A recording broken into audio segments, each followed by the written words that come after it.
right after. Debo, how you living over there? Man, I am stupendous. Stupid. Ooh, you hear the word? Stupendous. Stupendous. With a capital S? Yeah. I'm stupendous. Carvey the Great, the Guru. What's happening, King? Carvey, shout out to Carvey. Carvey did that show this weekend, man. Get it in for him. Give him an O in the building. Oh! Carvey ripped it. I saw him on stage. Left mic, 1, 2, check, 1, 2. Yes. And kings and queens out there listening to us, chime in today, man. I got a special guest. My brother is in the building. Get in with us. Let me do this too while I'm listening. I've been having these, before I get all into it, let me do my first part. I am 6 feet 1 inch above ground. That means God woke me up this morning. Yes, Debo, how big, how tall? Where you at today, King? Taller than Big Rock. I mean, than D-Rock. That's all I can say. Here we go. Ain't catching no round. Here's the tails. Big Rock. Always here. Here we go. I'll get it later. I'm listen. Honest to goodness. I'm a 9 feet and 7.2 inches. Come on, King. Let's do it. Let's do it, man. We here, man. We in the building. It's love. Carvey, how you living over there, King? Nah, we just seeing how we living. We finna mental health check in, though. I'm over here feeling good. I actually just had some checked off my list, so I'm valid. Oh, the list? Yeah. Get that valid. Let's do it, man. That list count. And what he was referring to, D-Rock and Zagon. So my good brothers from Modern Kings. Shout out to my man Marquise over there. Modern Kings have this thing where they do called the mental health check-in from 1 to 10. Where you at? All right. From 1 being the lowest, 10 being the highest, you can pick the middle wherever you choose it. So we go around the room and we let everybody know. And we even ask our listeners to call in if they feel like it at 414-444-45250 and tell us how they doing and how they feeling. And I got to do this, man. So as we get ready to do this check-in, listen, King, I've been having these great moments. People, I'm saying this like this. People knew, what's up, Courtney? People knew me and know me, but this was the funny thing. I had never got this on the porch with Quad. Like, right? Somebody said that, right? So I was like, wow, So I was 2 times. I'm 502. And the lady was like, hey, and I was like, hey, brother Quad. I was like, hey, She's like, and I seen him pointing, Now the black man kick in, be like, oh, you turning kind of left or right. Pointing, then all of a sudden she was like, Kwame, I was like, yeah. She was like, on the porch, yeah. And this is my moment. She was like, we got to get a picture with you on the porch. That's hot. Then I was at the gas station. The little brother was like, Dad, that's him. And I was like, looked over. Him who? You got it right. There you go, right. So anybody don't know, I didn't go, that's him. Like, they knew. I was like, He was like, that's Mr. Kwame in my class. He was like, oh, on the porch. So I got a pic with him. Wow. Last but not least, I'm walking in the grocery store yesterday, so I got to shout my brother up. I'm walking in the grocery store. Lena's? No. just had to ask. I had to know. I just had to know. Okay, she was in the grocery store. I'm in the grocery store. Pick and save. Okay. Save and pick and save. Got you. Right. Over on State Street. Okay. And the brother that's the good one. And that's the good one. And the brother said, the brother asked me that I want to get a credit card or whatever because they got the thing where they give you $100 worth of groceries, whatever. I was like, no, I'm good, brother. He's like, I said, no, I'm good. He's like, it's all right, man. Don't worry about it. I say, no, man, I would do it. I said, he's like, brother, it's all right. He said, but you know what?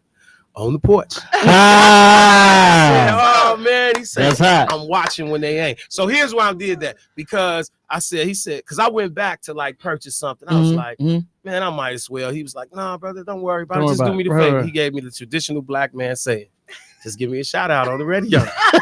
So it's done. So brother Charles from Pick and Save over there, he don't work for Pick and Save. He works for a company, and he making sure people getting it on and getting it right. So brother Charles, if you out there today, I'm giving you a mad shout out over at Pick and Save. Let's give him an Brother Charles. That's love, man. I see you over there. I'm not paying no attention to him, man. Little people always try to stand up. So that's all I'm trying to say. I'm not paying no attention to you, Unc. Carvey. I'm not paying no attention to you right now. Carvey, I'm telling you, you did too much for me, man. Today is, look, hashtag don't make me laugh. Hashtag make me laugh. Hashtag comedy is funny. Hashtag don't throw a punch. Don't throw a punch because I'm gonna swing back. That's just me. Oh my God. My God, I call the police, but it's after I done swung. Leave I this get my man leg back, alone. or I might wait for the police again, and then I swing off. swing because you know somebody's Because I gonna break it up. up. Oh, Real talk. Audience. listen, Real talk. man, Real talk. listen. Real talk. At least you hit him back. So so a scale of 1 to 10, D-Rock. Before I introduce you and all that, we gotta Oh scale of man, 1 to 10. What's your mental health? 11. 11, my favorite he number, never had bro. 11. That's earthquake. I'm 11, man. That's yes, an sir. earthquake, Yes, King. sir. Yes, sir. Why? Yes, sir. I have to ask why 11, my brother? Because man, there's so many people out here that's doing so bad, man. I'm looking at them and I'm just happy to be above and beyond. You know what I'm saying? Like a 10 ain't good enough, man. I'm just y'all just don't understand, man. I see these kids going through it.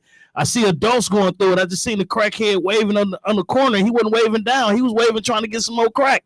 I'm glad I'm not dude. So you 11. So I'm 11. All like even when I'm down, I'm not below 5. You know what I'm saying? I get it. I know some people mentally are not there, but I'm 11, man, because Man, let's give it I up got for something 11. in me, man. Let's I give it got up something for in me. 11.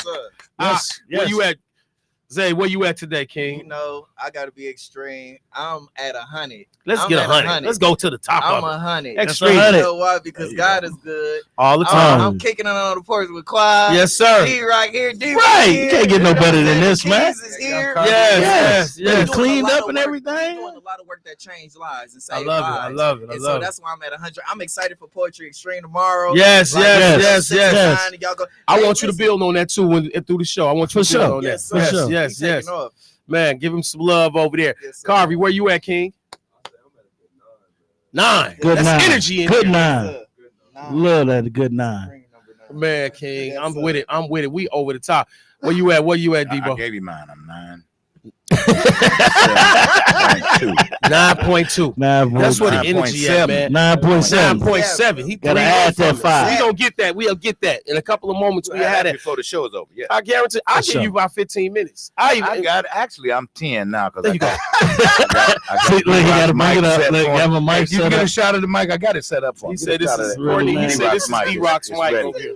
It's Get ready. a shot of this I've D-Rock mic. I've You been got setting it. this You mic got it, for Carvey. years. Yeah. All down at Riverside Theater. I've Yeah. been setting this mic. That's the height Yes. you like it at right there. Yes. So if nobody, so those that on the radio, he got his mic at like 4 feet. Yes. Those that can't see us, he got Yeah. his mic at 4 feet. 4.3. He got it right there. He know exactly what to do.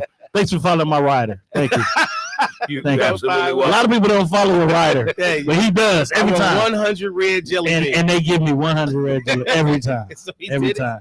Hey man. Every time. It's Oh always my love, God, man. Well, Always I'm at, love. I think I'm at like today, man. Honestly, I am at probably at like a 9 myself. That's love. And you know why I asked you that? Because I was sitting today, I didn't have to be anywhere. You know, I have a school to be at. I didn't have any meetings or anything. So I Mhm. really had a chance to like sit down and really prepare for the show, read, write, do my stuff in the morning. But more so, I was sitting down today, King, and I was like, God is really good in Always. so many ways, because I thought about where I am now in life. Not what I'm doing, but what I could have been doing. Right. Yes, So sir. I thought so last night I watched Paid in Full. I never watched Paid in Full. Yeah. I never watch it I never watch it when they kill Mitch. I always stop it right there. Mm. But I watched You it finally last made night, it through. and I was like, I thought about had not I moved away from Chicago, That where would've been I you would all be day. now. Oh yeah, Yeah. I would have. Yeah. And now I know my aunts and my family and my grandkids and people listening. People know me, but those who know me, because if you line up the guys I was with, my squad, They're a gone. lot of them gone, and they so far into the life. That You they know can't what I get mean? out. Yeah. And I was right there. And I think about from 13, what I was on from that summer of turning from 13 to 14. Wow. And I know I probably would have had a good 2-year For run sure. before somebody, I would have did that, went to jail, found my way, and been one of them guys in some That's form right. of fashion, Yeah. right?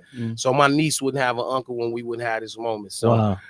everything we said no to got us to this moment right here. Yes. So I'm with a 9, Yes. man. I'm Yes, with a 9, bro. man. Yes, sir. There you go. I'm with a 9. Can I give y'all something, man? Just a little bit, man. This Please. brother right here. So I got family in Chicago too.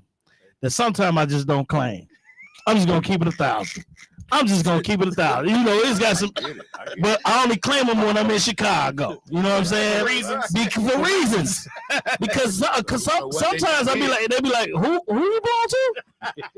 I be like, hold on, I didn't really mean that. I'm like, no. What did you say, dog? Where you from? And you say the wrong street in Chicago, boss. And you on the wrong side. That might be your last day. So It be one of them days. So I'm in the garage talking. We was at a repast. Well, you know how you go to the repast. You go to everybody's crib. I go to everybody. You go to my auntie crib. Go to my cousin crib. I'm sitting in the crib, and I hear somebody say, "Qua." I was like, man, it's only one dude I know named Qua. Like, it's only one. You know what I'm saying? Right. This cat family lives 2 doors down from my cousin and been there their whole life. Word. Almost every repast, man. Been a lot of funerals. Almost every repast we end up over there. And then I called him, and then because he wasn't there, and I was like, why you say Qua? He's like, dog, because you just said Milwaukee. You know Qua? Yeah, I know Qua. I'm thinking they here.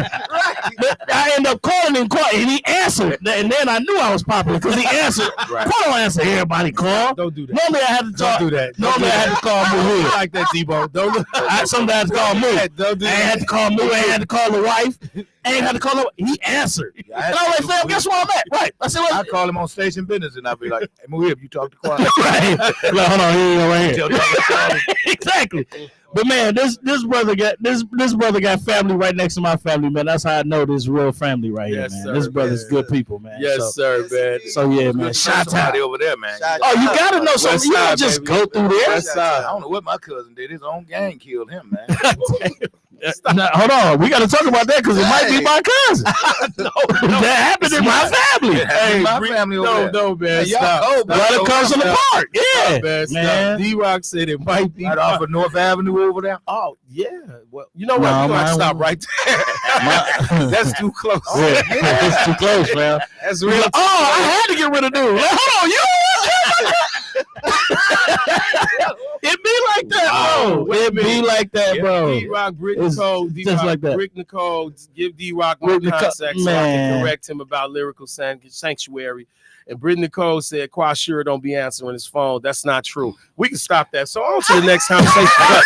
He read it backwards. I'm pretty sure she agreed. Hey, today is International Jazz Day, though. So I if didn't you know a that. Yes.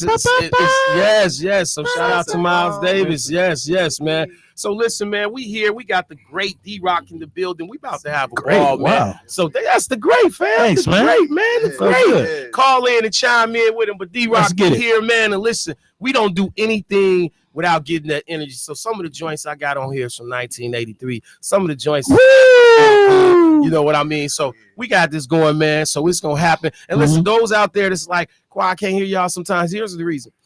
If you listening to us on the radio, you're gonna hear. Sometimes if you listening to us and watching us on YouTube, we might have to turn it down. We give you a smidge of it, we got to turn it down because there's a chance they'll be like we copywriting and all that. But I will do this before we start. This music that you hear does not belong to me. Us. I do not own the rights of it. However, my ancestors do. But so, Harvey, are we ready over there with the camera in action? Action. Let's This go. is gonna be deep. We got the keyboards going. We ready. Family, y'all out there with us. And stop saying I don't answer the phone. Stop that. Let's get it going.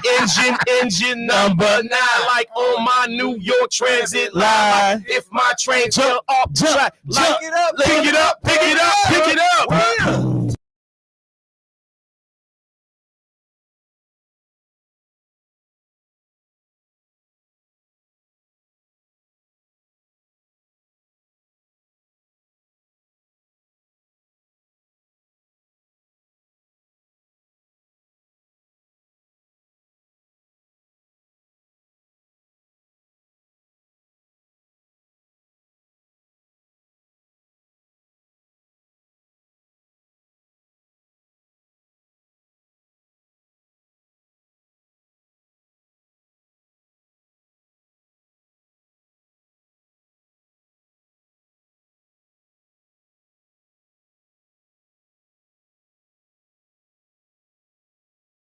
That little dance they be doing.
We lost the beautiful Jessica Keys. Yes. Everybody knows. Happy birthday to her. Too. Yes, happy birthday. And you know what was so much love about it?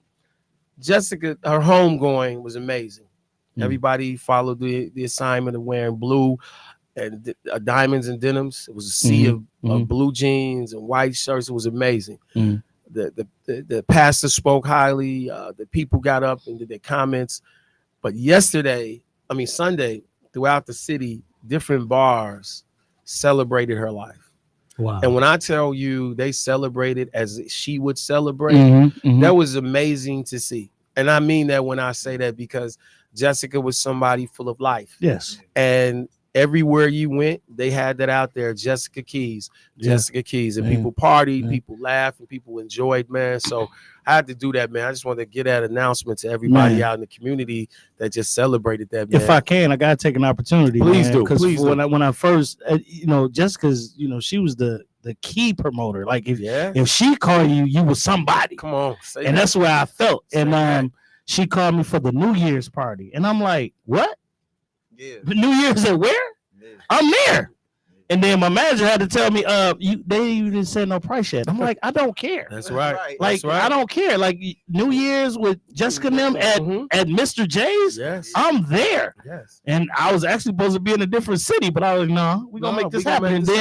And then she called another late great comedian, Tyler Craig, which was your guy. Yeah, that's my dude. Yeah. He came in and rocked it, and then we did it so good that year. She called us back the following year. You don't normally get a call back for the next year to do the same thing we did last year. And then she respected the whole game, man. Paid me a deposit. Some things that that Milwaukee just don't do. They don't pay you when you from here. They don't give you a deposit. She said, come get your deposit. She gave me an envelope when I got there. Not at the end of the night. When I got there, he gave your envelope. Do you need anything? Yes. Give me this. Give me that. It was there. I had my own dressing room. I mean, it was next to the mop closet. But it had nothing to do with it. And she treated me like it was the mop closet. Oh, they moved it. So I feel better now. They had to put mop somewhere else. Right. But it was always love with her, man, and she treated me like I was a little bro. And to her and her family, to the entire Milwaukee community, man, we're gonna miss her, but she's still here in spirit. Because you could just still feel it, like you say, every time you go somewhere, man, you feel that spirit of her, man. So, man, congratulating her and the life that she had before she left here, man. She really made a mark. That's what they say, man. The African traditions. Yes. That as long as you say someone's name, they'll always be. So we give Jessica some love. We so selfish. Don't we want people to be around forever though? Yeah, but they can't. They physically can't. You don't want they physically can't. Right. Spiritually they can't. You know what I mean? Don't you said some people we don't want around. Wonder why you still hanging around? I ain't gonna go into my joke. I've been there. That's how I see you do that. I see you do that. And I'm for real though. I'm passionate. Stop. Don't do that. Okay, let me introduce you, man. Okay, you about to go. I was about to go in there. Hey, man, listen, family, we are in the building with a film. Wait, quiet. This guy gonna tell me, say, "Yeah, Junebug died last week." I say, he did. Yeah, and then Jeffro died a week before that. I said, man, what the hell you keep hanging around here for? What you hanging around for? He said, he called. You know what he called. You already know. Yeah. Jeffro was way better to get that up off me, man. There's gonna be more of those. I'm okay. I know where we at today. Y'all took a shot as soon as y'all walked in. I'm okay with it. That's undone. I've sat with D-Rock on some things, and I've had to scoot over. I had to literally move over. Because this is not the place and time for it. And he like, yes, it is, Quad. This is the best right time. Now is the best time. He said some observations that I just sit there like, wow. He said hilarious. He said that. So kings, queens, family out there, it is Talent Tuesday. I am blessed and honored to be here. This is your man, Kwabena Anton Nixon. I'm on the porch on WNOV 860 AM 106.5 FM. And today for Talent Tuesday, I have one of Milwaukee's gyms, nationally known, has his own flick on Tubi, has promoted shows, hosted shows, joke writer, comedy writer, star, all of it, man. We know and known by other comedians as one of them guys, as we say in Chicago. He one of them guys. He one of them guys. Give it up, make some noise for my man, my brother, D-Rock, comedian, actor. Man, Quan, you did that better than Shay, man. He just spit on everybody. I love that in you, bro. Come on, y'all try to act like Shay. Come on now, cat. Come on, cat. Like, no, you just spit on everybody twice, Sylvester. Sylvester the cat, the reference, Shay. the reference from the days. Yeah, man. Oh my God. Oh my God. Come on, cat. Oh, You just spit on everybody. Thank you, man. Thanks for that intro. Man. Don't. I'm not. Hey, No, bro. D-Rock, Adeline, what up? Marcel, what up? What So up? I'm sitting here and I'm gonna read some of the bio, King, but we gonna conversate. You know, I very seldom go through the whole bio because I think man. the bio is the bio, but the work you do is more important. So I do have to get a reference for those that don't know. Comedian, actor with his family roots in the heart of Little Rock, Arkansas, There you by go. way of Pine Bluff, Which African. Listen, Pine Bluff. is the Pine Bluff, Hey baby. man, bang Gotta it in go to Little the Rock. Buff. Bang it in Little Rock. Got That's to. talking about Junction City, ain't it? That's right there. HBCU, yeah. Right They got there. one stop sign. One. Yes, and it's all And you Chicago. better run it. And it's tons of Chicago down there because Plenty Chicago Arkansas, down there. Pine Bluff. That's Yes. like the school down there. Yes, HBCU sir. down Yes. University of Arkansas, Pine Bluff. Yes. there. His life That's the experience. His life experience molding him into the man, father, and entertainer he is today, forged by growing up in Milwaukee, Wisconsin. It is easy to grasp the richness of his content this good old country hearted city boy brings to the stage. I have to put this right here, D-Rock. D-Rock has spent the better part of 20 years working in comedy. Let's get some love for that. Wow. Oh, yeah. 20 years, I'll get into everything you do, King, but I had to make that reference, man, of 20 years, man. Listen. 20 years. That's consistency. That's hard work. Yeah. So before I start the interview, I always say there's the 10,000 hour rule. There you go. The 10,000 hour rule states that you have to, the professionals, those who are great, those who have achieved something, those who have mastered their craft. And I use the term master, not meaning that you got it down to a science, but your work ethic is unlike any others. Okay. The 10,000 hour rule states that high achievers have put in 10,000 hours. Yes. And the 20 years you've been doing, you did your 10,000 Well, hours. I thank you, brother. And I want to comment on that 20. A lot of people come in and they say that all the time. I've been doing it for 15. I've been doing it for, but 1 or 2 of them years, man, you ain't do but 1 or 2 shows. So how valid are you? And not down to nobody, but I always say, man, how many shows have you done? How many stages have you hit? Have you went to colleges? Have you went to churches? Have you done variety of shows in front of black, white, Christians, whoever, pimps? Have you did those type of shows? And if you haven't, man, please get an opportunity to. Not dogging what you're doing, but be broaden it. Yeah, you got to be bigger and better than the next. I'm not, and it's not no competition to me either. I really hate competitions because a lot of people want to be the best, and I don't want to be the best Cat Williams. I don't want to be the best Kevin Hart. I don't want to be the best D-Rock. Come on, give it up for the best D-Rock. Come on, yeah, come on, bro. come on. And I got a long way to go. I got a lot of things to do. I got dreams. I got things I want to do. Make it bigger and better for any and everybody, to keep a smile on people's face, and that's what I want to do. But thank you, brother. Thank you for that. No more, man. 20 years means something, King, because thank you. That's consistency. And as you stated, a lot of people say I've been doing this for so long, but then you go through it, he's like, well, not you really. not been doing it that long. Exactly. Right? You got this, as Debo says, you have the receipts. As the young people say, receipts. I got the proof that I've done, right? Yeah. So with 20 years, man, I have to start here. Comedian, actor, you write jokes, right? You've hosted events too. Yes, right? Your birthday party was one of the several of them. Yeah, several. When you can host choir events, stop, man, bro. You know how many women? Let me stop. Stop, man. What's my favorite word? Stop. You married? Huh? You still married? No, I'm not. Happily divorced. But we both happy. We both happy. That you happy. We did our 10 years. You we got out. Yeah, but consistency. You all got out. Long. Yeah, hey, we called. Everybody did prison. Everybody did. Everybody did. Okay, stop, man. Look, I know. We no, wait. So D-Rock, 20 years of work, 10 years of in. You had good time, sir. Right. Good time, sir. All right. No probation. No probation. Nothing. So let me ask you this, King. You've been doing comedy for 20 years. I would ask you, when they say over 20 years, they say, when did you start and not when did you get your first start? When did you know? I'm not gonna ask you that. You know what I'm gonna ask you? What you gonna ask me? what's the joke you told that bombed like never before? Oh, catching somebody up, telling somebody else's joke. That's the one that bombed. That's the one that bombed. That's the bomb. Hey man, do this one. That's the one that bombed. That's the one. Instead of listening to what I shouldn't have done, I did that one, and people was like, And let me go to mine real quick. You know what I'm saying? How bad? So how bad was that bomb?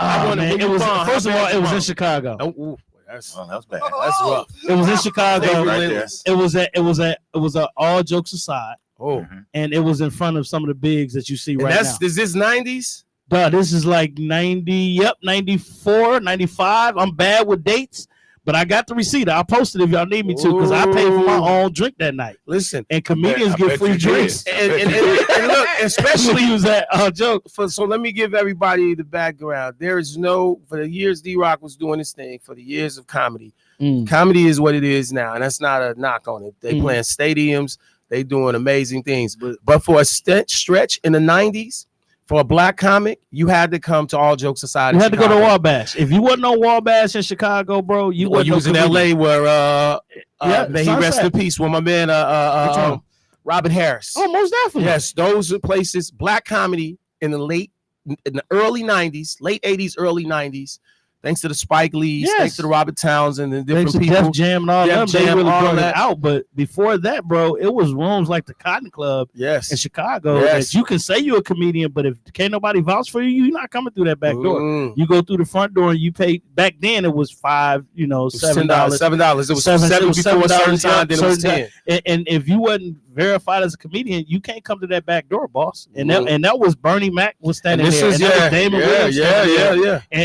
And Corey Holcomb and all those cats. And if they didn't know who you were, you got to go to the front. And this is the early. That's so I just wanted to get a context Yeah. of what black comedy was in that Yeah, time. bro. And so this joint place he talking all jokes aside All in jokes Chicago.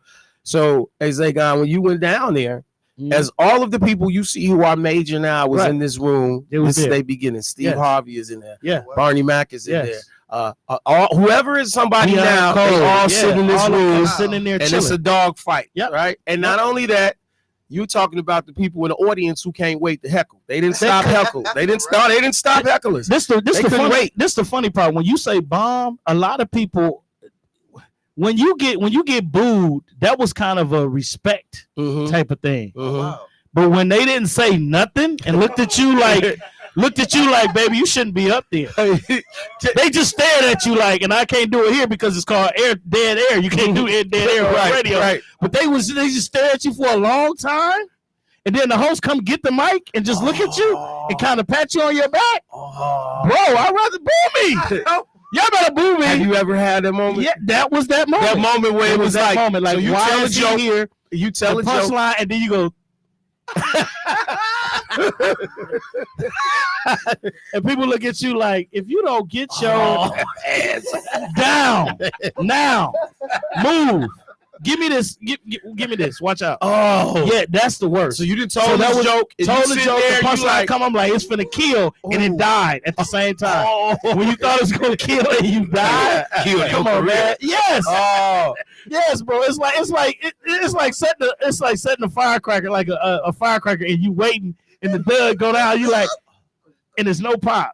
oh, No pop. and that's your so That's it. so okay, So that was the worst. that was the That was worst. the worst. Let me ask you this: you do that, right? Mhm, And mhm. now, when did you know, if you can go back to the earliest part of your moment, that you was like, I want to do comedy? Because am I wrong to ask? And I always say that Mhm. there's comedy and there's funny, right? Is that a It's comedy and it's a clown. And I'm a comedian. So it's a difference between being laughed at and being laughed with. It's a huge difference. Mhm. And a lot of people think it's the same, and it's not. Mm-hmm. You know, you up there buffooning yourself or looking like a clown or a jester, and you ain't funny. You know what I'm saying? And a lot of people get that. And I know I was a comedian. Actually, I knew I was a real comedian when I went back to Chicago After then this, got booked. When somebody come and say, hey, man, I want you to do my room. Because rooms are different. You know, you got to go to the room. It's like 40, 50 people there. And then at the end of the night, they pay you. And that first person that actually paid me was Damon. The second person, Damon Williams. Yeah, but it's different with Damon because Damon loved everybody. And Damon ain't gonna talk bad against you or nothing like that. I really don't think I heard him say nothing negative against any comedian. He won't even say you ain't funny. He'd be like, man, just give him a chance. But the first comedian that ever paid me was Corey Holcomb. Shout out after I got off stage, he gave me some money. I think it was like $50, but it was a lot back then. Yeah, because then he was like, "Man, when you gonna come back? And then I'm gonna move you up." Matter of fact, if I'm not mistaken, I think we did 2 shows that night. And the open comedian, they moved me from the open comedian to the one that go after intermission. Okay, which is a hard spot because people walking back in, they just use the bathroom. They were fresh. They had their little first laugh. Right. And now who is this dude? Right. And cocktails, isn't it? Yeah. And then I hit him with and then it's 11 o'clock. It's not. I've been sitting. Yeah. All the different variables. And we waiting for Corey, but who is dude? Right. And then I'll go up and I hit him with my pimp joke and they laughed, we had to bring Milwaukee Pimpin' in and all that type of stuff. So it was funny. And then you get called back, and then you get called back, and then you get called back. So that's how you know you're funny when you study when you call back. So people are calling you and ask you to come come back from that spot. Yeah. Can I ask you, what was that feeling like, King? You just say you went there and you used somebody else's joke, so you wasn't you, right? And then you say the silence dropped. The silence. Right. I'm sorry, I'm laughing because I'm thinking about that moment. About that moment. I can laugh now and cry later, right? Because actually, man, it was a horrible feeling. It felt like I wanted to quit. Yeah, right. You know what I'm saying? Like I'm finna go home. I'm not telling nobody I was here. I told mom and them I was coming. Back then those before cell phones. All right. So you when you came back, mama like, how was the show? I'm like, I'm finna go to work. I'm going to work. And then you twiddle your fingers and you looking down at your thumbs like, man, I don't even really need thumbs because it ain't up. My thumbs is down. I quit. I quit. I don't even like Chicago. And then when you don't get when you get booed, you have a bad show. People say, "Oh man, it wasn't me, it was the crowd." No, bro, it was you. It was you because the dude after you made him laugh. So guess what? That was you, bro. And that was you. And you know what? It's okay because that's the same thing with all poets. Poets had it. It's the poetry. Yeah. Because you listen. If you get up there, you can have this. They can attest to this. You like this right here. When I say this, it's gonna drop, and you hit that punchline, and it be like, and you don't hear no ohs, you hear nothing. You be like, and now the difference from comedy and poetry, you'll do this like. You'll be like, and when you get these deep poets, you're gonna go, and I'm gonna rewind it back, and I said it again, and it's like, nope. You shouldn't have said it. Nope.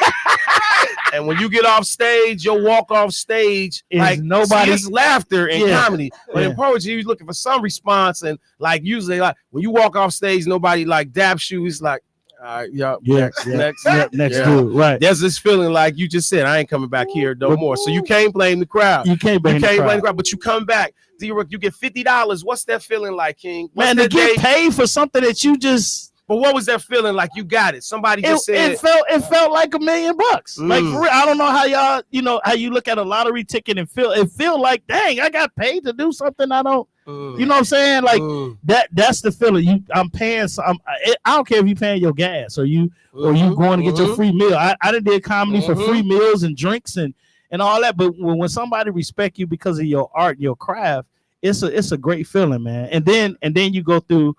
And I don't want to go here, but I have to. You go through that part of depression where you don't know sometimes if you in the right field or knowing if you're doing the right thing. So, and then you like, I can't commit suicide because I got another show.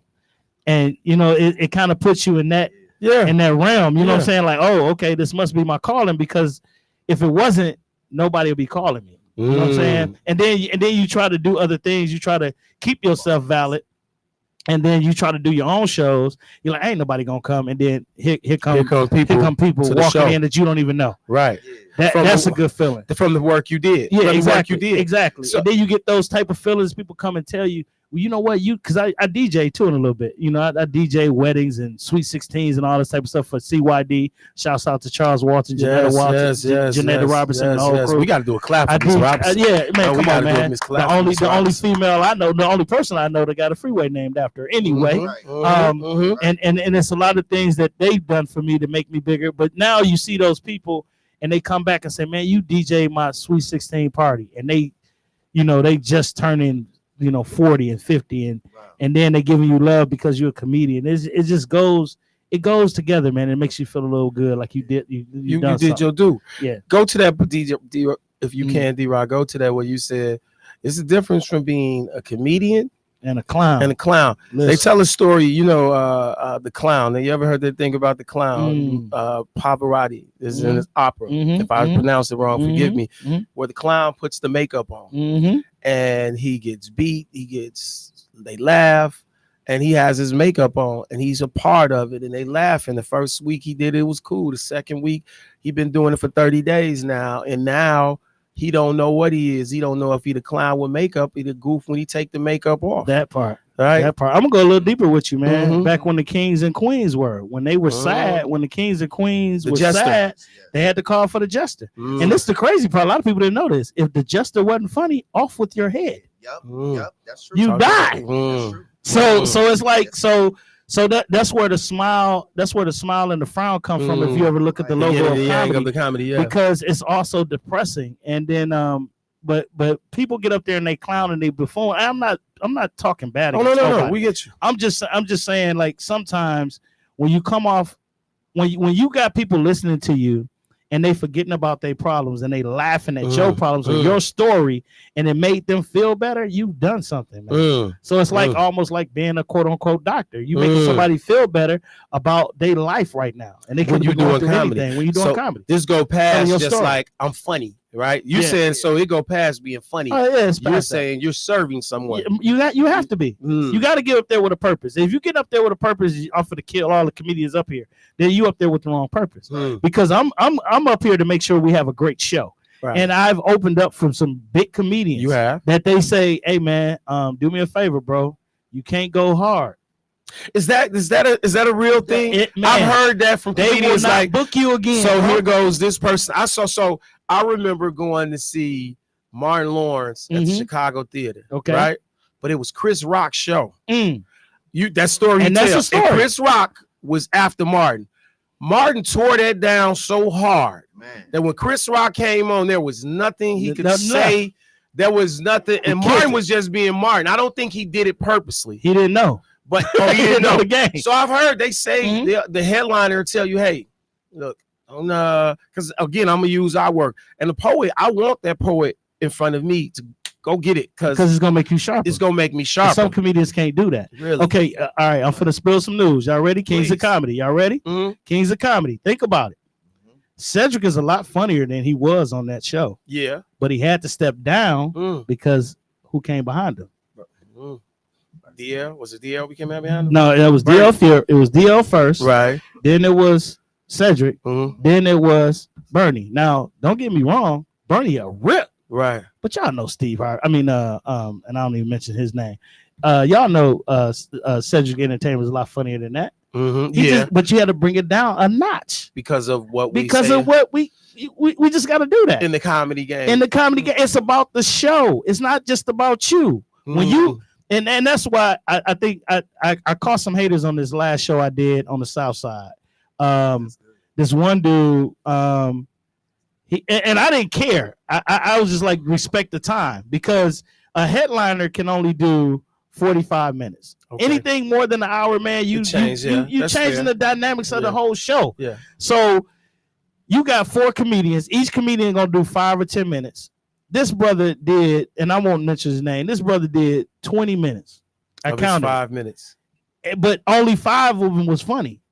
And I'm in the back flashing like, bro, hurry up, because I can do it. Don't get me wrong, but you cutting my time now from 45 to 25, and they paid me to do 45. Right, and this now it can go into something else. It's business now. Right. So now I'm like, bro, have him get down. Then I get down. Then he gets down. Then I do my time. And then he's walking around as I'm doing my time. I'm like, bro. So there's no etiquette there. It was no etiquette. It was no professionalism. And then he got mad because I killed him. I was like, okay, you want to go there? Let's go. I was like, even though there's some humbleness. There's some humbleness. There's a part of, I said it earlier. You swing on me, I gotta hit back. I gotta hit back. And I got a pretty good punch because I was at the King Center with Al Moreland. Shout out. So I know what I was doing. You ready regardless. Ain't nobody coming Chris rocking you. Don't do it. Ain't nobody Will Smith for you. Ain't nobody Will Smith for you. No, you don't let nobody get that close. No, you back up. Stop me 5 or hug them right away. Something, right? It's gotta be love. It's something defensive. Shout out to my auntie. She said, "What up?" So D-Rock, what school did you go to here? Man, listen. So I came from Little Rock, Arkansas. The first school I went here was St. Anne's. What year? How old were you? 37. No, you finna get. Nah, Come on, man. Things back in the day. I Little don't Rock, remember. Arkansas. It was third grade. Third grade. Was third grade. You had some time in Little Rock. Oh, most definitely. And then I went back when I was in high school because I didn't want to go to Vincent. So I went down there, and then Mom was like, "Nope, you coming back?" Because I was not doing right. Grandma was letting me do what I want to do. My grandmother had 13 kids. Oh yeah. So I'm actually number 14. You know what I'm saying? So my grandmother, I do what I want to do. You know what I'm saying? So my mama seen that, she's like, you bring your butt back up here. So I end up at Vincent. But the first school I went to was St. Anne's.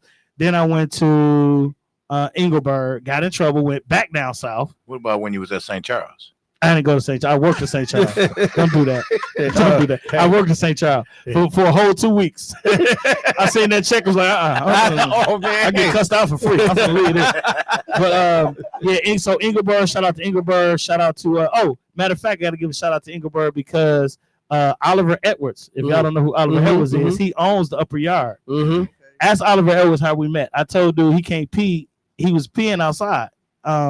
Because that's what they did wherever he was from. I'm like, bro, you gonna get in trouble. You can't pee out here in the corner. And he didn't know it was an indoor bathroom. Right. But anyway, Oliver, no. And then the crazy part is he told me back then, I never noticed it. He was like, where do I wash my hands? I was like, not on me. I don't care where you wash. But anyway, he on Upper Yard. But yeah, so Engelberg. Then I went to what else? I went to John Muir. Shout out to Miss Bridgman, who introduced me to Junior Bridgman, who introduced me to Cindy Moncrief.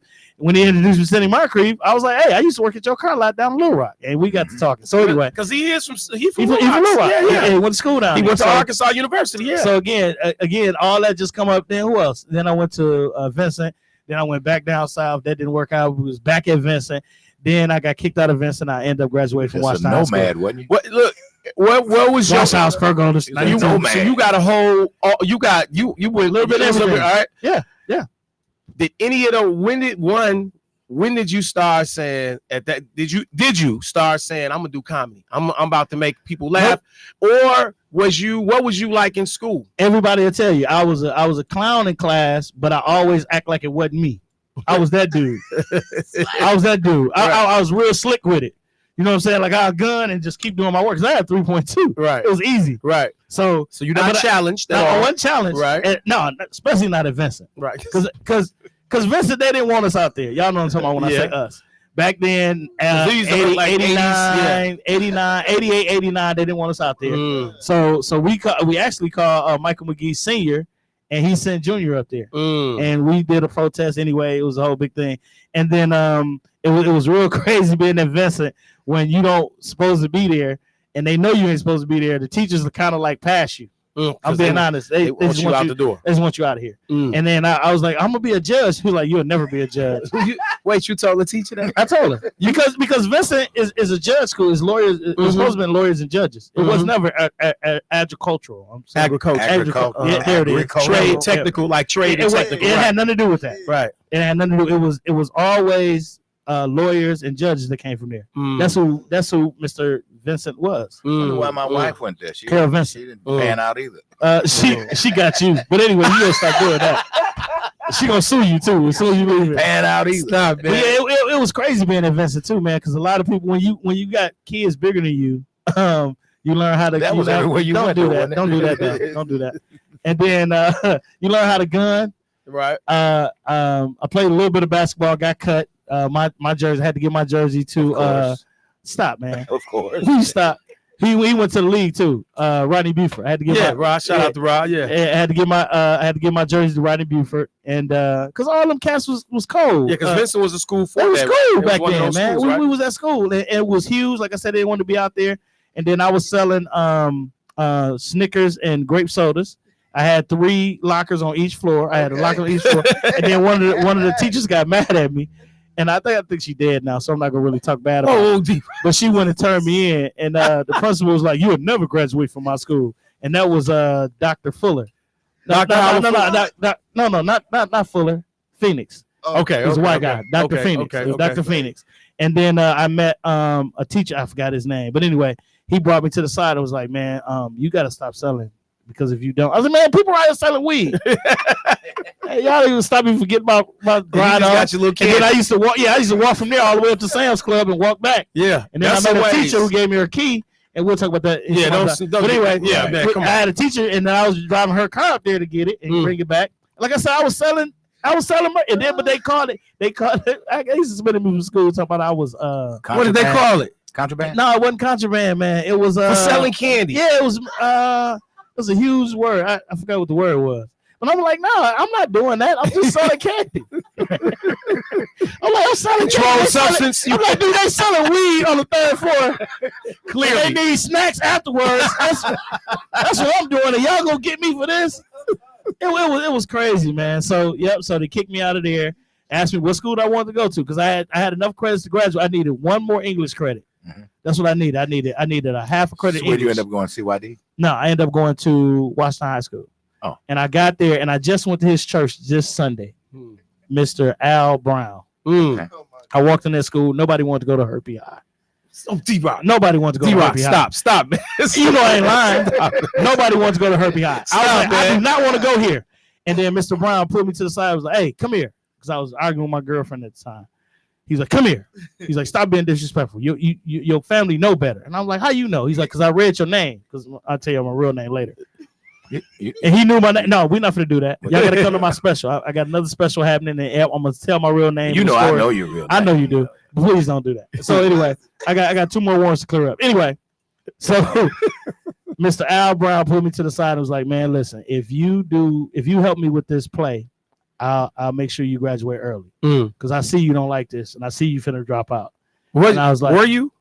Yeah, I was done with school. You was school was to kick me out. Yeah, I'm coming somewhere I don't want to be. The girls are already going with other guys. The other ones got that herpes, thing, right? The challenge.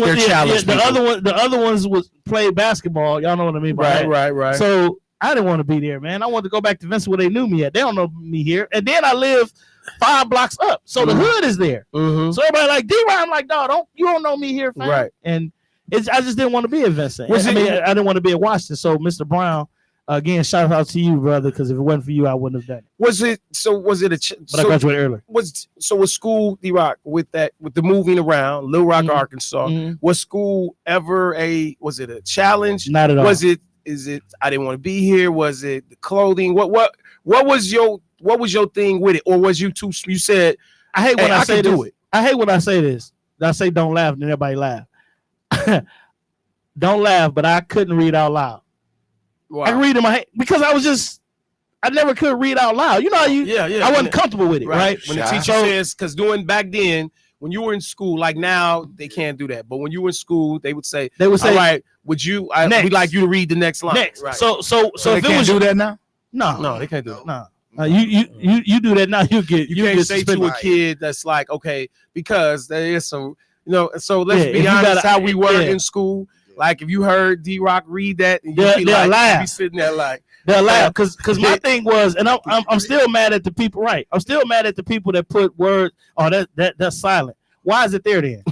Right, I said that. Don't ever tell me silent. That's silent. But why is it silent? Spell pneumonia. I'm like, and everybody laughing. Start with a P. How you know that? Because somebody told you that.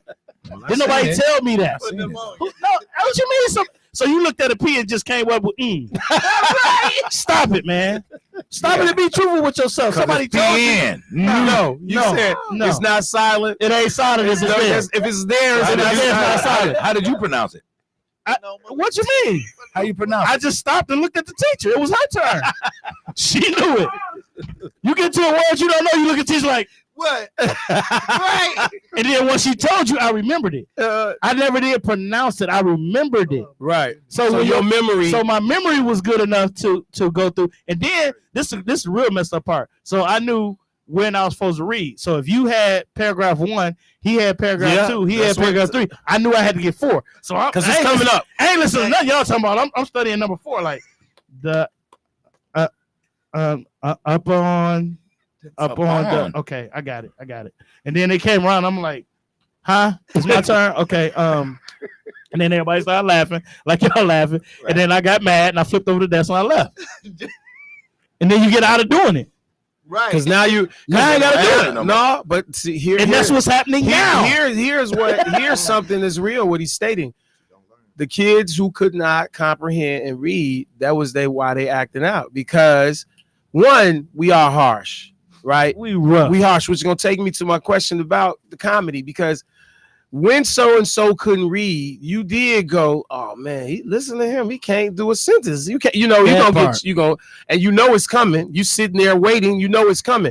And now you in 4th grade, and they going like, oh man, you hear D-Rock? He went Noma. It's pneumonia. You an idiot, right? And you gonna get this. So you like, you know what? Here's my best way out. I'm gonna turn the table over. Yeah. I'm gonna act the fool. Yep. I'm gonna do what I can to get out. Yep. So again, I'm asking you. Of all this is happening, right? Because Old School said something the other day. He said his comedy came from, I was dark skinned, I was poor, I didn't have the clothing. Richard Pryor stated when we love Richard Pryor, but that was a dark part of his comedy. Yes, Bernie Mac.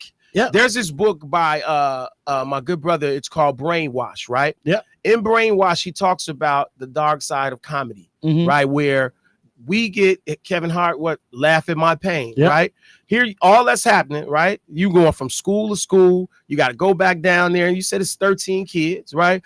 I'm doing what I want, right? How did that work with your comedy?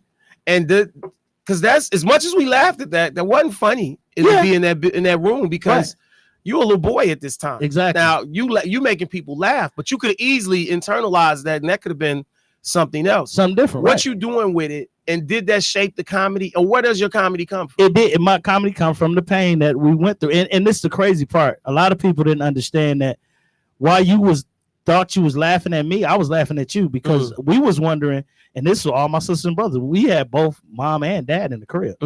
That was not normal. We was wondering why kids would say stuff like, I'm going over my daddy house this weekend. We're like, your mom and daddy ain't together? Y'all nasty. You know what I'm saying?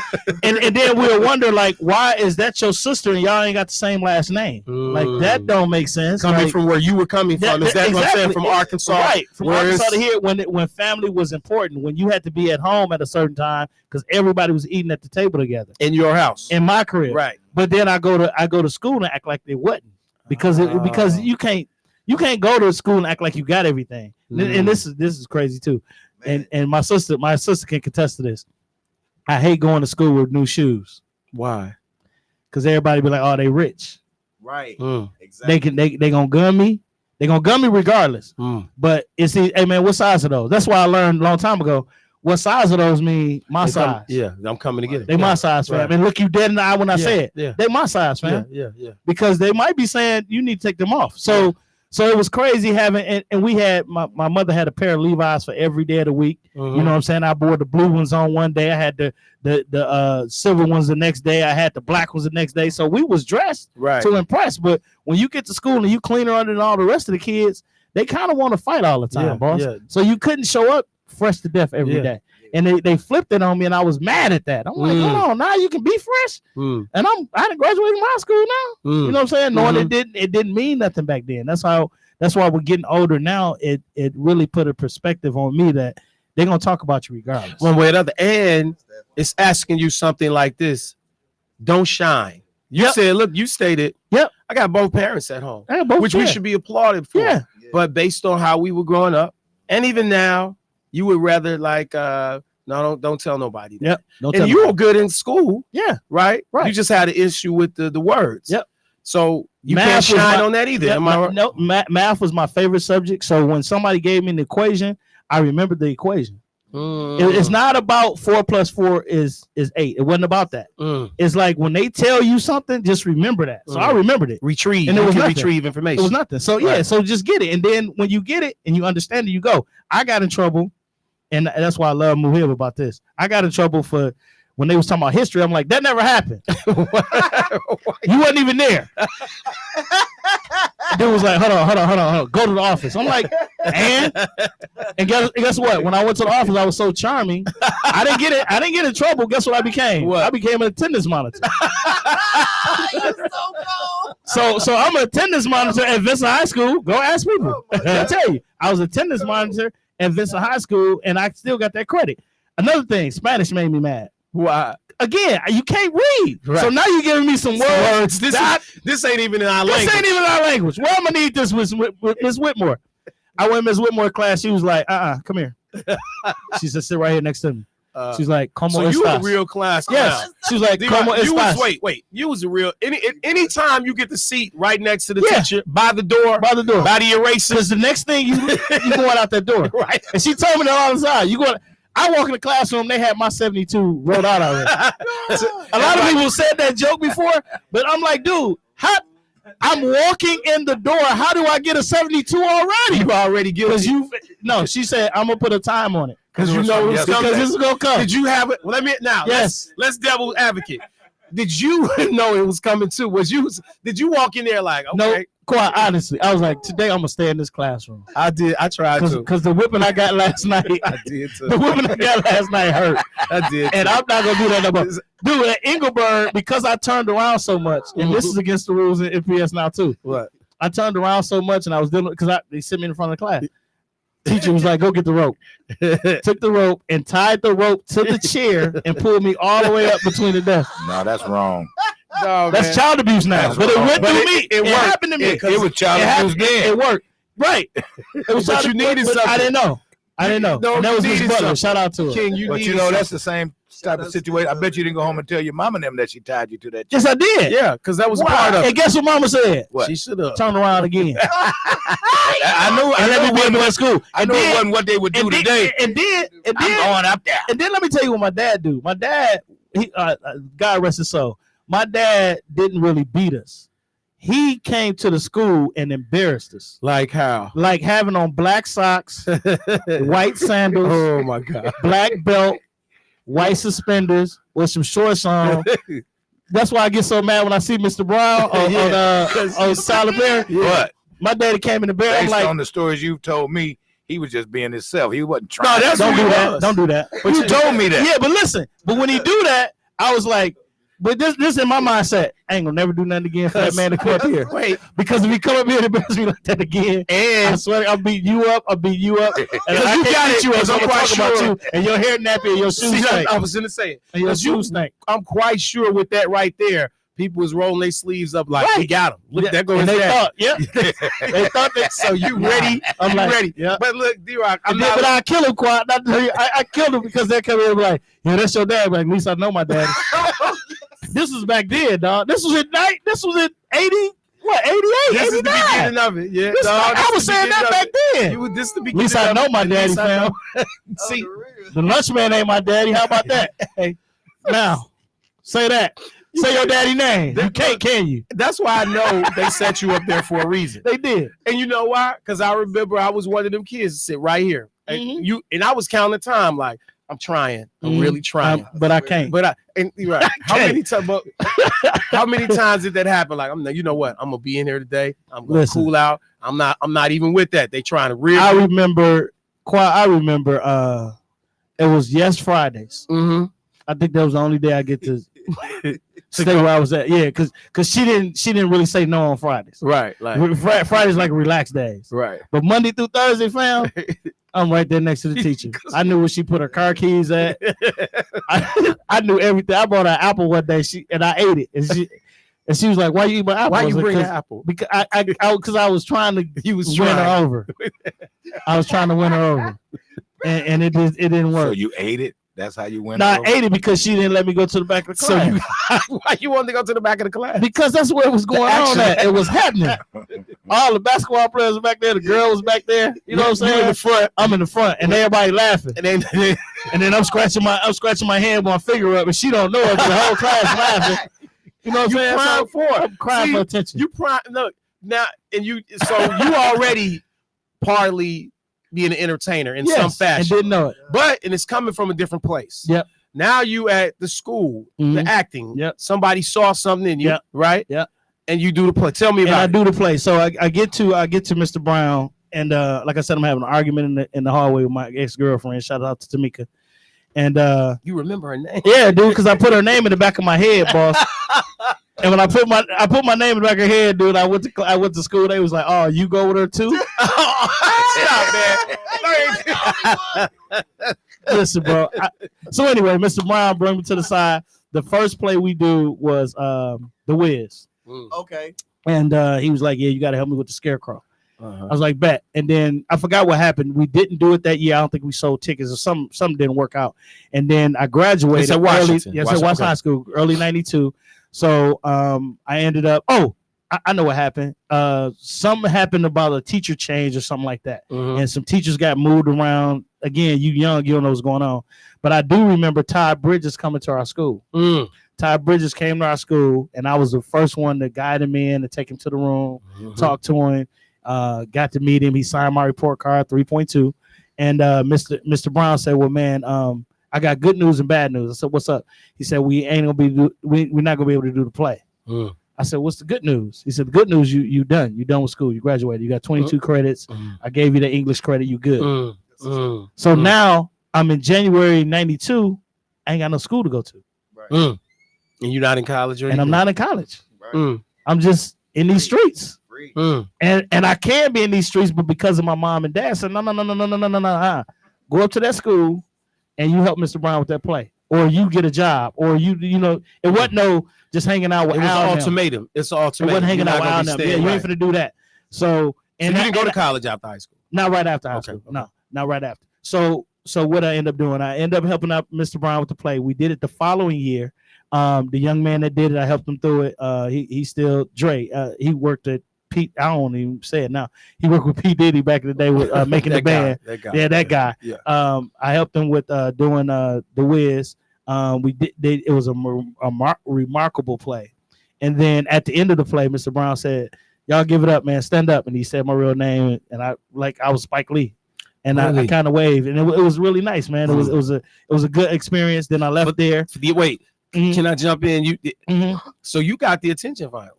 For all Yeah, kind of. because of all the stuff you've been doing. Yeah, I right? kind of got And that attention, and it felt good. What was that like though? You working on this play, and you didn't, I was behind the scenes. Yeah, I was but producing. still, right.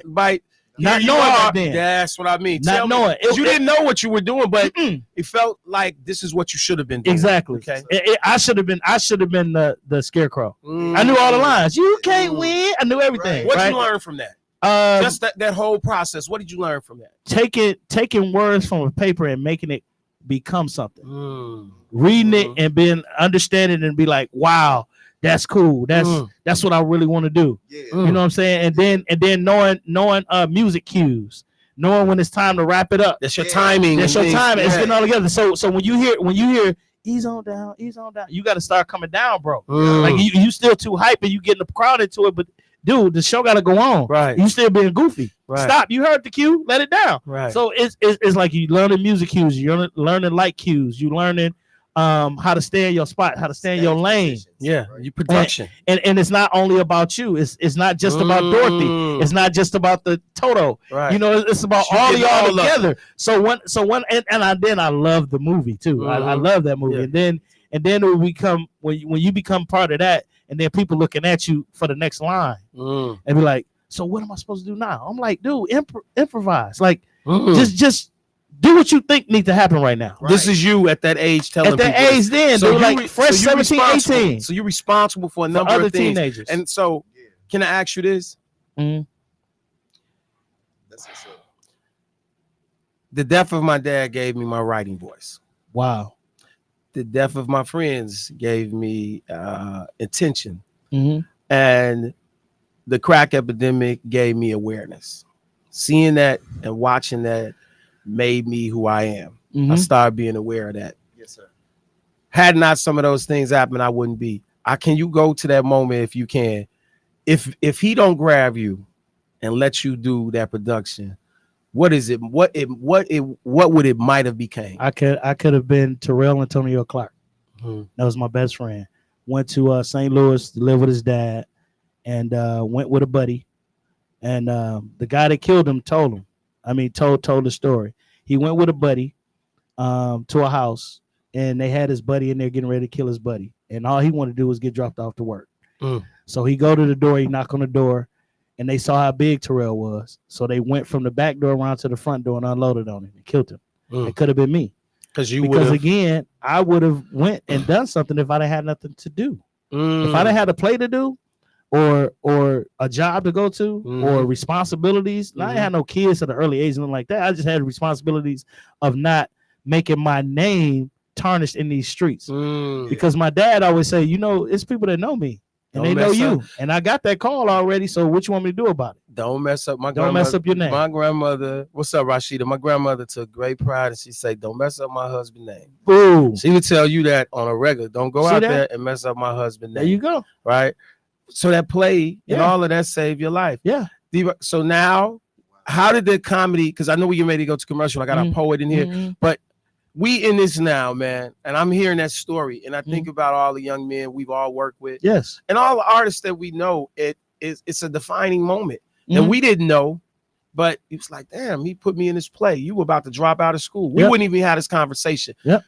Where's the comedy? What does that do for you as far as with your career now?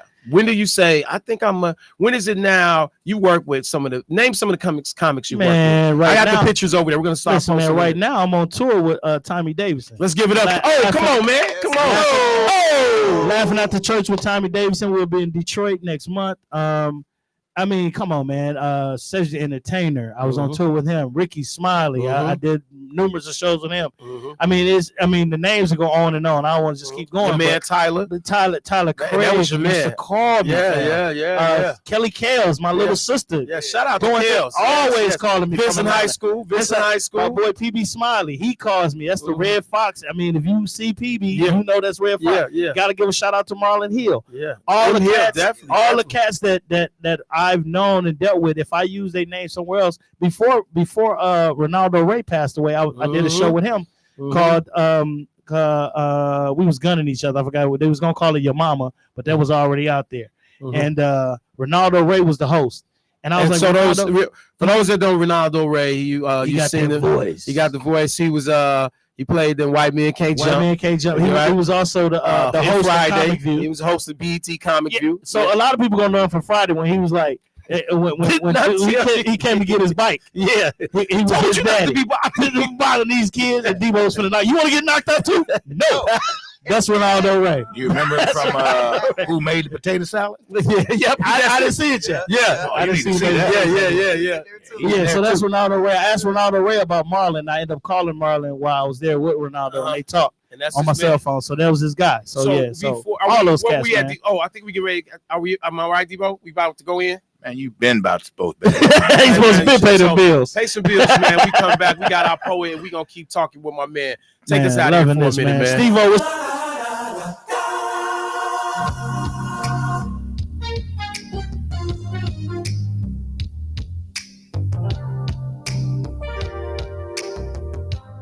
Center for Teaching Entrepreneurship presents its third annual Big Head Soiree Thursday, May 16th at the Marcus Performing Arts Center in the Bradley Pavilion. I'm Andrea Williams, and I'll be your host for this spectacular event. It's designed to salute the co-founder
1 2 1 2. That's the stretch out right there. So wherever you at, as Carvey say, we get up right now, real quick. Y'all can get up and stretch out with us, man.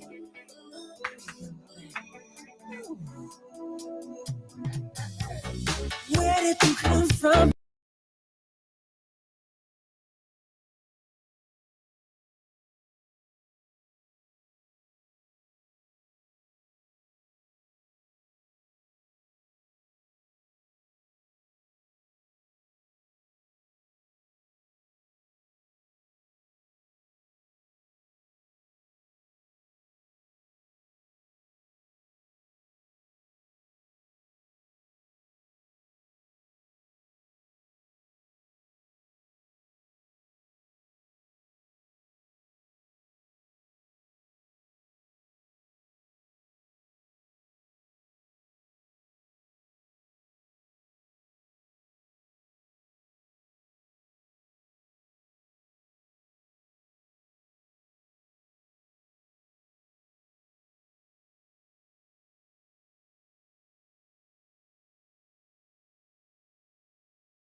Oh, yeah, These the I'm good at worst this. dad jokes there ever.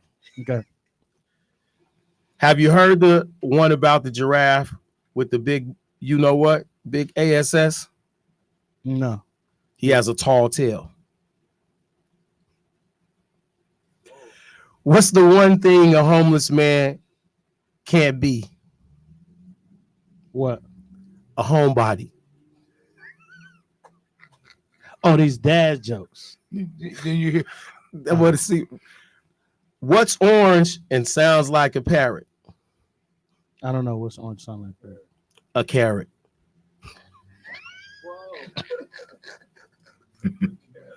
What do you call you're it? trying to be strong, aren't you? What do you call it when two Very good chips? at this. What do you call it when two chips fall in love? Chip Ahoy. I don't know. A relation dip.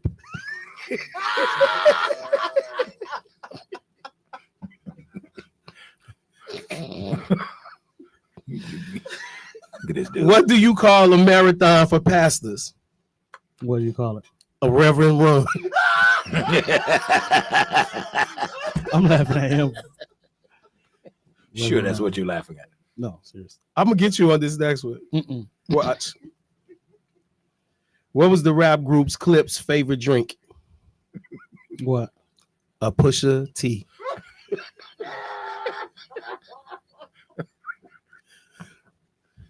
What state has the smallest drink? What state has the smallest drink? Yes. I don't know what. Minnesota.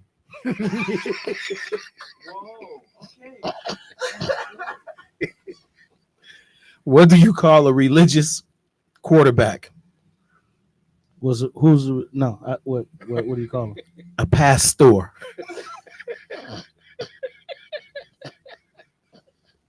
Where did you get these from?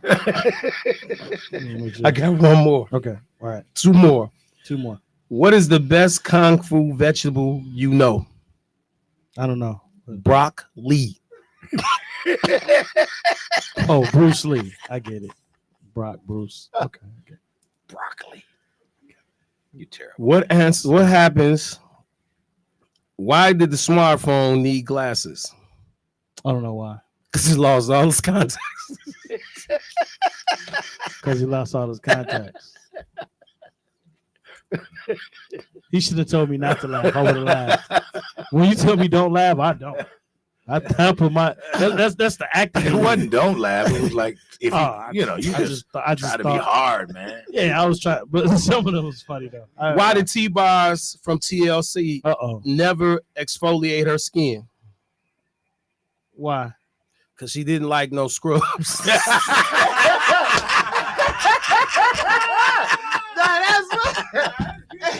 That was a pretty good one.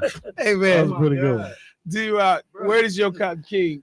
So you a comedian? Yes, sir. Actor. You got the joint on Tubi. Shout out for the Tubi, man. Shout out to Tubi, man. Some real good news too before the end of the day. Remind me. Yeah.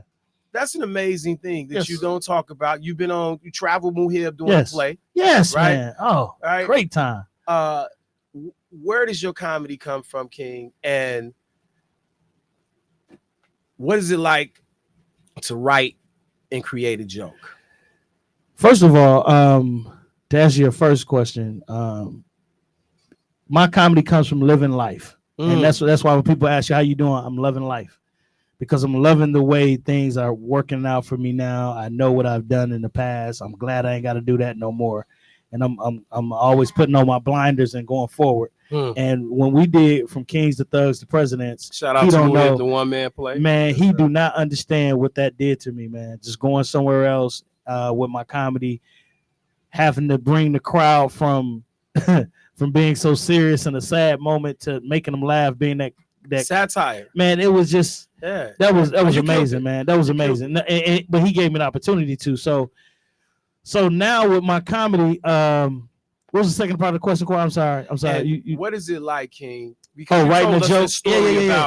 Because we have people in our neighborhoods who are funny, right? But you are a comedian. Like, this is what you do, right? People say, and I always link everything to what I do myself. When people say, "Oh, I would love to do spoken word or whatever," I can do that, and you say, "Nah," because I sit down and do this daily. This is what I'm paid. This is what I'm doing. It's like the time I was watching. They was talking about the N1 ball players versus the NBA players, and Kyrie Irving said not on their best day. Not on the best day. He's like, no.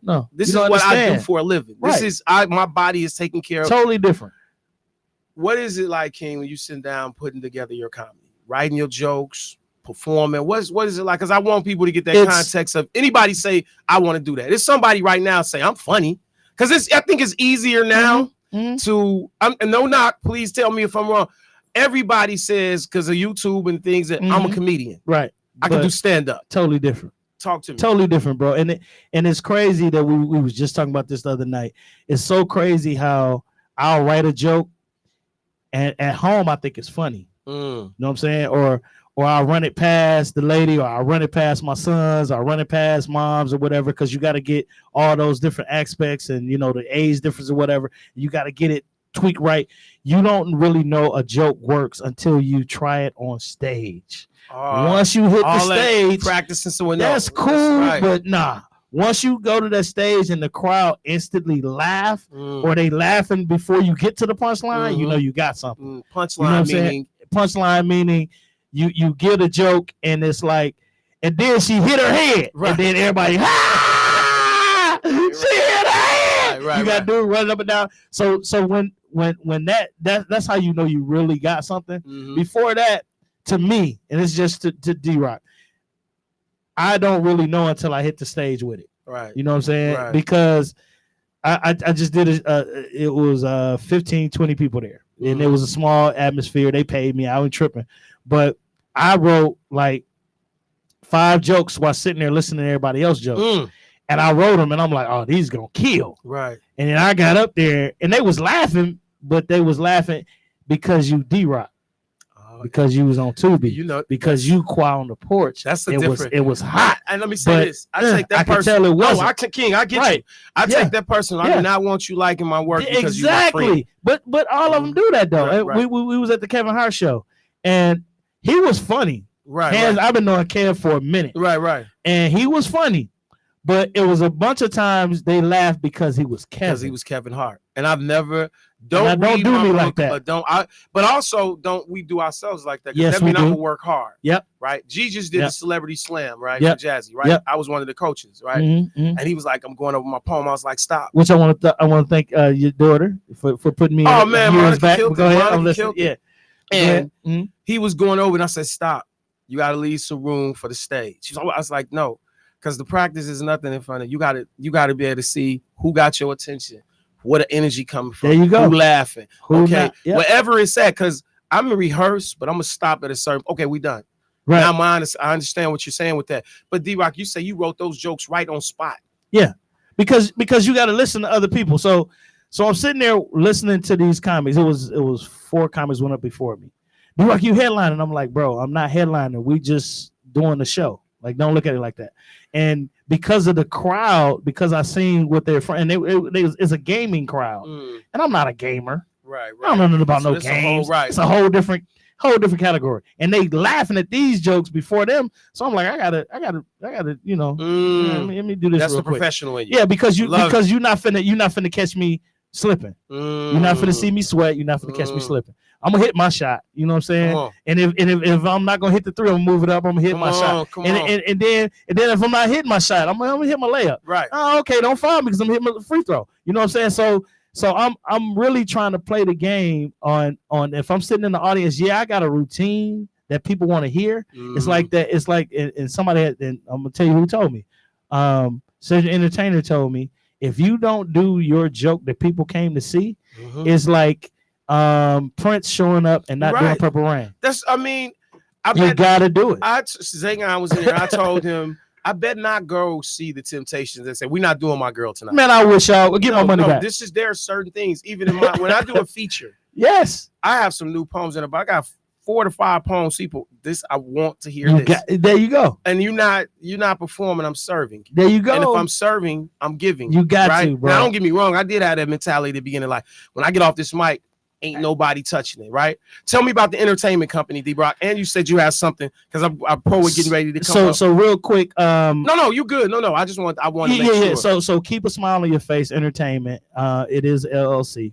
I'm doing a show, and I guess it's exclusive because it's the first time I'm talking about it. Man, thank you. I'm doing a show. No, thank you for having me. So I can do it. November 30th this year. I'm doing another special.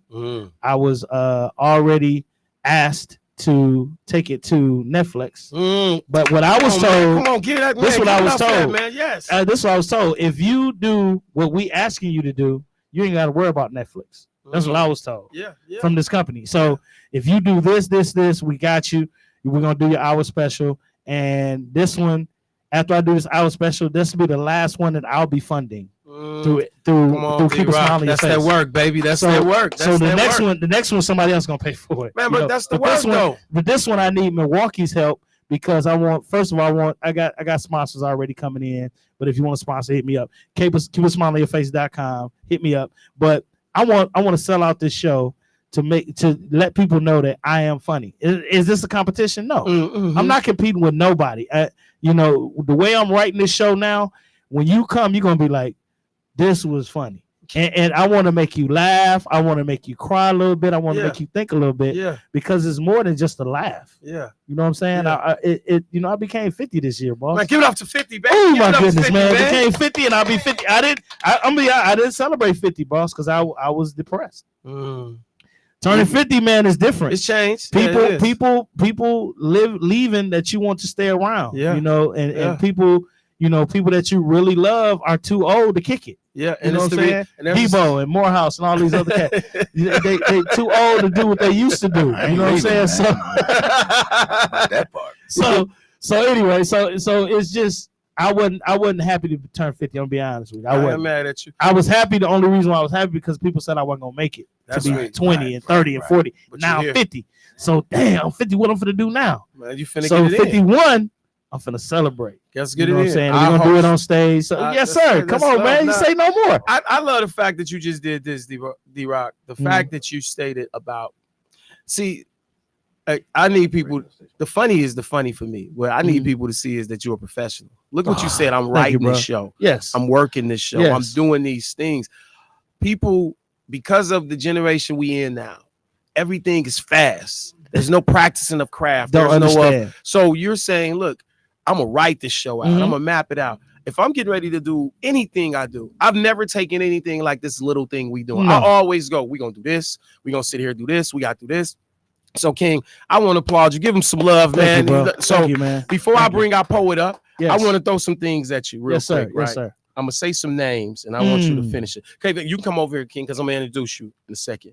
And you just tell me, sum them up in a word. Okay. Okay. Martin Lawrence, Testing. Legend. old school from Milwaukee. My brother. Marlon Hill, My goal. That's my goal in life. Corey Holcomb, My idol. One of my idols. Lorel, My coworker. Bernie Mac. The ultimate legend. Come on, Richard Pryor. The grandfather.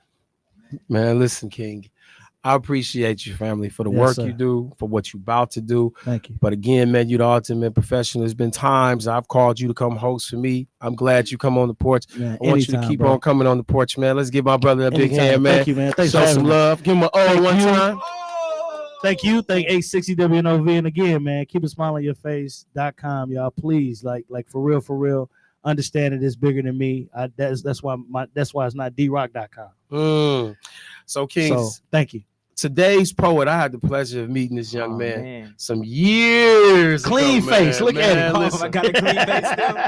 I met this young man in 5th grade, and he's a After a week, phenomenal my poet. hair is just A phenomenal my hair didn't poet. grow back. So today's poet is brought to you by the Bacchus Insurance Group and Greenwood Park and Greenwood Park Gallery and Framing. I want y'all to put your hands together, man. This man opened up at the Bucks Stadium. I met him when he was a young man at King Elementary in 5th grade. He did not want to do poetry, and now he's national. Dr. King. So please put y'all hands together for my man Kavion. Y'all show some love, man. All right, So Kevin. you can. Yo. Hey, I'm so honored to be here because of people like Kwabena Nixon, Anton Nixon, and Muhib Dyer 17 years ago, and Danette Justice 17 years ago. Just us and books, reading to our kids on Friday. I've been able to write this poem and so many other poems. So I started off writing about food. My favorite hip hop artist besides Kwabena Nixon is Lupe Fiasco. So this is from his song Hood Now. Fried bologna and Kool-Aid. Sometimes, little weeks before 1st of the month, our money was scarce when we lived on 24th and Burleigh and 20th and Center. We didn't have enough money to go out to eat. We didn't have enough money for the usual low-income neighborhood fast food joints. No Popeyes, KFC, or occasional JJ's Fish and Chicken some Fridays. We hit the corner store instead with loose pocket change, scraped out the couch cushions, and wrinkled Washingtons out mom's purse. Little over 5 greenbacks altogether. My mama made it stretch like a box of Newports on a month's time. 2.99 packs of bologna, loaf of Wonder Bread, $1 worth of pocket candy, now and laters. Everyone called non-lotters, Jolly Ranchers, Hubba Bubba, mini Snickers, and a big bag of hot flamings. My mama sacrificed her 4-pack of Colt 45 for my sister Maisha and I. The Tennessee Belle got home, slapped the slimy pink bologna slices on a pitch black skillet, and fried them up till there was a little burnt on one side.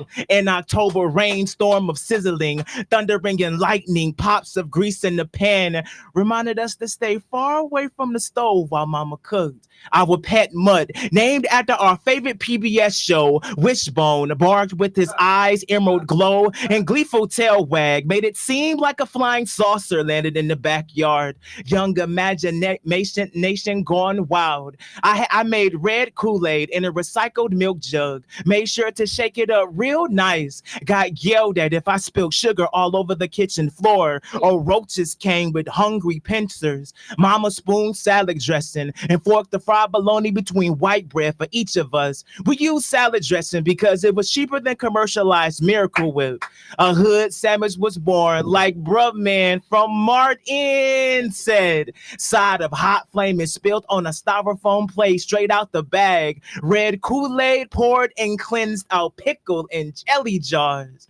We subconsciously knew the food was unhealthy, but it was the only thing we had. We fell asleep with spiral blue galaxies for eyes, daydreamed at constellations of spider webs, peeled paint, and family photos on the walls and ceilings, UPN sitcoms, Jerry Springer bras and bleeps, and paid programs about acne products and weight loss training murmured from our dusty fat screen TV.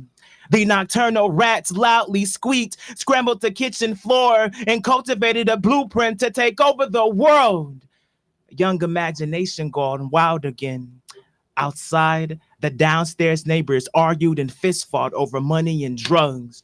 Adrift juveniles displayed their amateur gunplay. Befuddled 40-year-old men psychologically stuck in high school shattered liquor bottles against the 53206 streets. This was what sometimes kept our scared souls up past midnight. But the wobbly floor fan blew in our faces, whispered, "You are going to be okay." Whether I held my mom's hand and walked to Dr. King Elementary, walked by myself for middle school, or waited for bus routes 22 and 60 to Riverside High, I always went to school with a solar plexus full of delicious planets and stars. Mama made it work. Mama made it work. Yeah. Oh, can we get another O? Oh, listen, man, we enjoyed it, man. Yes, thank you, D-Rock. Debo, listen, man, thank you so much. D-Rock, thank you, man. Listen, we getting ready to get out of here. We have to make way for Miss Sandra Silk King, man. I love you. Love you I mean back, that bro. sincerely, man. Sir. I hope Zay gonna come through tomorrow too, man. We can talk about the show because he got a poetry show coming up. So listen, man, we getting ready. Shout out to everybody that listen, man. Again, fam, I could, man. This is never work. This is just, man. This is never work. How many of y'all was feeling them bologna sandwiches though? Oh yeah. Oh I yeah. saw Man, Debo listen, face, bro. He said that the red Kool-Aid on the floor Man. with the sugar. Hey, man, Debo, did you not? Burn slider on one side? Hey, wait. Man, Do that again. Debo. How you Burn slider Burn side on one side, turn over. Yeah. We own one around here. Come on, bro. And we don't need it's a miracle whip. Mama Stop made playing. it work. Mama, shout out to all the moms. Mama made it work. Yes. So, man, listen, we getting out of here. Debo, am I right? Miss Sandra Silk is on her way in. King, take me out. I'm going to give you 3 questions, man. Finish the sentence for me. He going to give me the music and we rock out, man. Debo, thank you for so much. D-Rock, I got to ask you, man, finish Always the sentence love. for me. Yes. The truth is, I love me some me. if this world was yours, I give it to everybody. I am unapologetically. Funny. Y'all make some noise, man. All right. Let me get out of here with the inspirational moment. Give me some music, please, man. So, family, listen, as I say it, man, and I mean it all the time, man. Look, in life, just remember this. Do you know the bumblebee's body is not made for it to fly? There is nothing about a bumblebee as far as to be able to fly.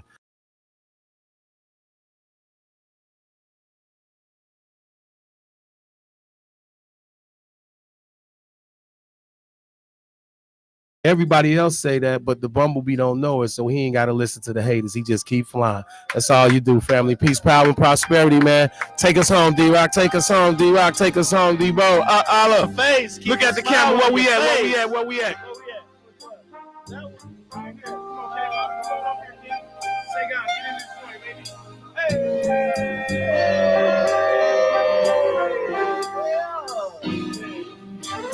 It's so nice to see all the folks you love together. Sitting